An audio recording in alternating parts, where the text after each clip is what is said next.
Good morning বন্ধুরা। আজকে আমরা সেকেন্ড ডে আমাদের সারিগ্রামে। আজকে আমরা এখান থেকে ব্রেকফাস্ট করে শুরু করব আমাদের ট্রেকিংয়ের যাত্রা। তাহলে চলুন আপনারা আমাদের সাথেও ট্রেকিংটা শুরু করুন।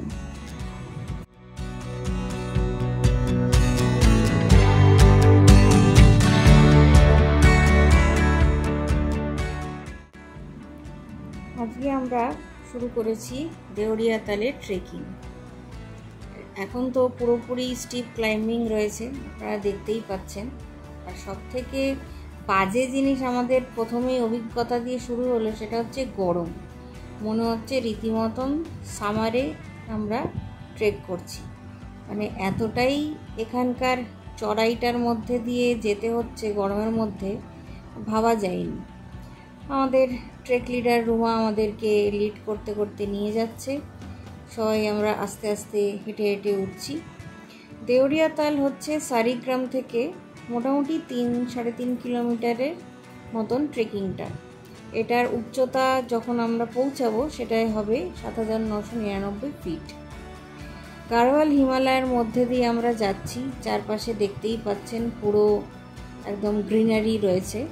এই জায়গাটায় তাও আমরা শেড পাচ্ছি মাঝে মাঝে, যার ফলে অসুবিধা খুব একটা হচ্ছে না বলবো, কিন্তু যেটার জন্য আপনাদের বললাম যে চড়াইটা যেহেতু আছে, এত গরমের মধ্যে উঠতে খুব মুশকিল হচ্ছে, মাঝে মাঝেই আমাদের রেস্ট নিতে হচ্ছে।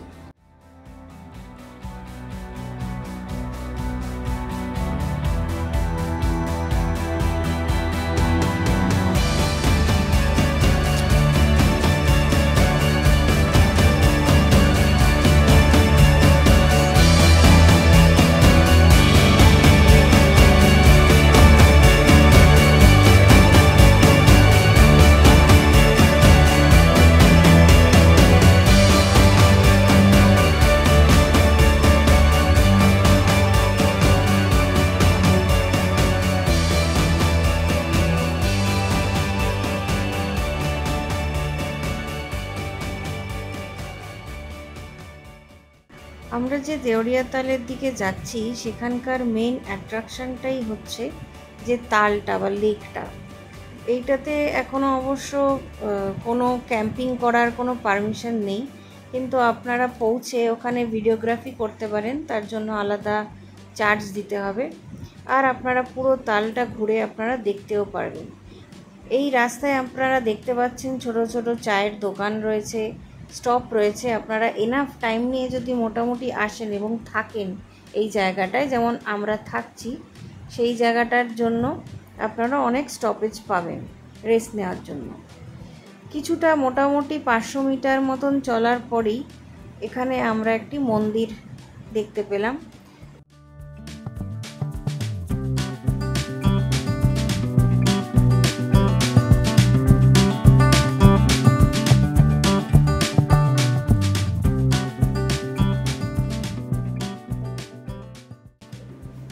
আমরা এই মন্দিরে কিছুক্ষণ রেস্ট নিলাম, জল টল খেলাম, বসতেও বেশ ভালোই লাগছিল। কিন্তু এখানে বেশিক্ষণ সময় কাটালে চলবে না, সামনে বেশ কিছুটা পথ রয়েছে, তাই আমরা এগিয়ে চললাম সামনের দিকে। সত্যি এখানে গরমটাই মেন প্রবলেম হয়ে দাঁড়িয়েছে। সামার বলতে নিশ্চয়ই আমরা সামারেই এসেছি, কিন্তু পাহাড়ের সামারেও যে কোনো পার্থক্য নেই সেটা এই প্রথম আমার অভিজ্ঞতা হলো। যাই হোক, অল্প স্বল্প রেস্ট যেমন নেওয়া চলছে, তার সাথে আড্ডাও চলছে, ছবি তোলাও চলছে। এর ফলে আমাদের ক্লান্তিটা বরং একটু কমই লাগছে। আমরা যেখানে থাকবো সেখানে আমরা প্রায় কাছাকাছি চলেই এসেছি। আমাদের পৌঁছতে প্রায় লাঞ্চের টাইম হয়ে গেছে, তাই ট্রেকার্স হাটে ঢুকেই আমরা লাঞ্চ করতে বসে গেছি। এখন আমাদের লাঞ্চের পর সবাই খুব এক্সাইটেড, কারণ আমরা এরপরেই চলে যাব সোজা তালের দিকে।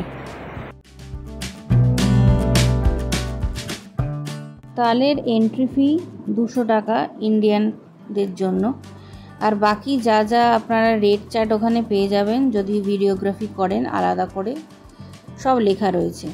এখানে আমাদের আলাদা করে পয়সা আমাদের ইন্ডিভিজুয়ালি দিতে হয়নি, কারণ আমরা প্যাকেজে এসেছি, তো ট্রেক লিড এই ব্যাপারটা পুরোপুরি হ্যান্ডেল করে নিয়েছে। তো এই হলো সেই অসাধারণ দেউরিয়া তাল যেটা আপনারা দেখতে পাচ্ছেন। তো পুরাণের মতে এখানে অনেক কিছু কথিত রয়েছে। একটা হচ্ছে যক্ষ পাণ্ডবদের প্রশ্ন করেছিল এই তালের সামনেই।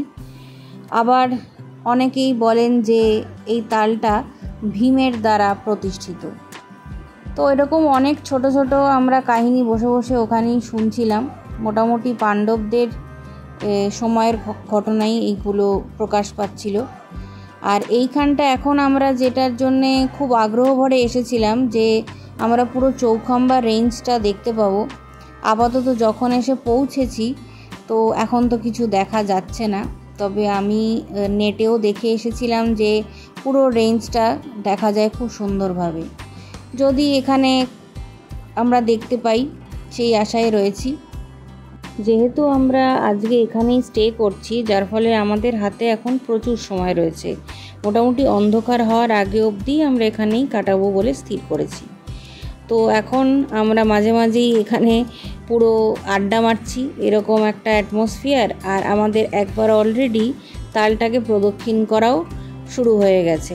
মোটামুটি যখন এসেইছি একবার তো ঘুরে দেখতেই হবে পুরো জায়গাটা। তাই চলুন আপনারাও আমাদের সাথে দেখুন। অনেকেই বলে এই তালটির নাকি এখন পর্যন্ত কোনো গভীরতা মাপা যায়নি, আর এই তালটির সাথে নাকি পাতাল লোকের যোগাযোগ রয়েছে। তো পুরাণে অনেক কথাই শুনলাম। আবার অনেকেই বলেন এই তালটি পুরো প্রদক্ষিণ করলে নাকি পুণ্য লাভ করা যায়। তবে হ্যাঁ, আমরা সবাই পুণ্য লাভ করতে ঘুরিনি, আমরা পুরো তালটা প্রদক্ষিণ করলাম প্রকৃতিকে এনজয় করার জন্য। তালের অপোজিট সাইডটা পুরোটাই বেশ জঙ্গল, আর জঙ্গলের মধ্যে দিয়ে হেঁটে বেড়াতে বেশ এনজয় করলাম। এখানে খুব ভালো মেডিটেট করারও জায়গা, এত শান্ত পরিবেশ ছিল। আমরাই মোটামুটি আগে এসেছি, একজন দুজন আসছে, কিছুক্ষণ থাকার পরে আবার তারা চলেও যাচ্ছে, কারণ তারা বেশিক্ষণ এখানে থাকতে পারবে না। আমাদের যেহেতু পুরোপুরি আজকের দিনটা স্টে, যার ফলে পুরো জায়গাটাকে এক্সপ্লোর করার আমাদের অনেক হাতে টাইম রয়েছে। এবং আপনারা দেখলে হয়তো বুঝতে পারবেন না, পুরো তালটাকে একবার প্রদক্ষিণ তো করেইছি, কিন্তু তারপরও অনেক অনেক জায়গা, বিভিন্ন জায়গা পুরো রয়েছে যেখান দিয়ে আলাদাভাবে কিন্তু তালটাকে এক্সপ্লোর করার একটা আমরা সুযোগ পাচ্ছি, যেহেতু আমরা থাকছি বলে। প্লাস এখানে আমাদের সৌভাগ্য হয়েছে, আমরা খুব সুন্দর সুন্দর পাখি দেখেছি। যারা পাখির ছবি তুলতে আসেন, এটা তাদের পক্ষে একটা আদর্শ জায়গা। আর আমরা হরিণও দেখেছি, যেটা খুব রেয়ার, এখানে দেখা যায় না। একদম চুপচাপ বসে থাকলে হয়তো মাঝে সাঝে দেখা মিললেও মিলতে পারে। এত ডেন্স ফরেস্ট, খুব গভীরে যেতে ওনারা মানা করেন, যে এমন একা তো যাবেনই না। এই যে যেমন দেখছেন, খুব বেশি ভালো তো আসেনি, কিন্তু খুব সুন্দর সুন্দর পাখি আমরা দেখতে পেয়েছি এখানে। হ্যাঁ, এখানে যদি কিছুক্ষণ চুপচাপ বসে থাকি তাহলেই দেখবেন আপনাকে চারিপাশে ঘিরে অনেক পাখি চলে এসছে। একটু সারা শব্দ করলেও অবশ্যই উড়ে যাবে, কিন্তু এত রঙিন রঙিন পাখি সবাইকে তো ক্যামেরায় ধরা সম্ভব নয়। কিন্তু চুপচাপ বসে থাকলে প্রচুর পাখির এখানে আনাগোনা দেখা যায়। এই সময়টা অবশ্য লেকটায় মনে হচ্ছে হয়তো নোংরা পড়ে রয়েছে, কিছু না, পাতাগুলো ঝরে পড়েছে। অন্য সময় আসলে অবভিয়াসলি আপনারা আরও পরিষ্কারভাবে দেখতে পাবেন। কিন্তু লেকের কিন্তু এখানে একটা ব্যাপার আছে, এই লেকে কিন্তু কোনো রকম স্নান বা এরকমভাবে পা দেওয়া বা কিছু স্ট্রিক্টলি বারণ। সেটা ধর্মীয় কারণেই হোক বা যেহেতু কোনো রকম ইনসিডেন্ট যাতে না হয় তার জন্যই হোক। তা আমাদের আরেকটা সাইড হচ্ছে এই লেকের, এই যে দেখছেন এই দিকটা। তো এখানে বিভিন্ন রকম ভিতরে মাছও আমরা দেখেছি। এক কথায় বোঝাতে পারবো না, এত সুন্দর একটা পিসফুল জায়গা।